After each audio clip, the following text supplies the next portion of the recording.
A bird's eye view of NATOMAS shows us the suburb north of downtown Sacramento, home to hundreds of businesses, homes, and schools.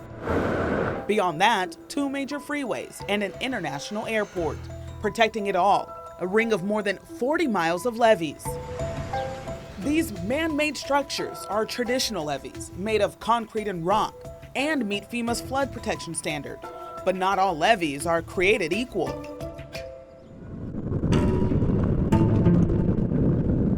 This 34-mile stretch along the Cosumnes River is located some 30 miles away. The infrastructure these levees protect have a much different need. Hello.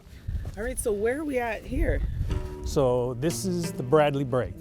We're in a rural area and we do protect some residents, but we're not protecting the whole city like Sacramento. These levees, built with dirt and rock, woven through rural farmland in South Sacramento, faced a massive test after a series of winter storms in January. A 10-year flood event is basically what these levees are designed to handle. And we had like a 50-year storm come through. Reclamation District 800 is the small agency charged with flood control and maintaining the levees around Wilton. We had 3 breaks in the levee. Mark Height sits on the Board of Trustees. He says although there were breaks, it was not unexpected. So the levees, did they work as they were designed to do? Exactly. Engineer Patrick Irvin estimates emergency repairs from the recent flooding at, I think easily 5 to 10 million, maybe 15 million. but that number is expected to rise. Up to 50 million long term. There's a lot of work to do out here. And building the levee section back, which is like the prism of the levee, that's where the price really goes up. And that's a big bill for a small reclamation district with an annual budget of $500,000. We're kind of out here just on our own, trying to keep this all together. The reclamation district doesn't fall within the boundaries of either a state or federal water project. This means they're not guaranteed state or federal funding for maintenance and repairs. It's kind of like they say we're not important. We're not important enough out here to receive funding.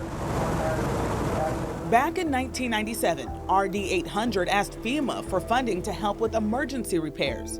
FEMA denied the request. It was the same story when storms battered the area in 2017. It asked FEMA for $8 million to fix damaged infrastructure. This request also denied. We didn't receive nothing from FEMA. According to FEMA, it doesn't recognize levees in the Wilton area as actual levees. A spokesperson told KCRA these levees are not up to FEMA standard. We need some help.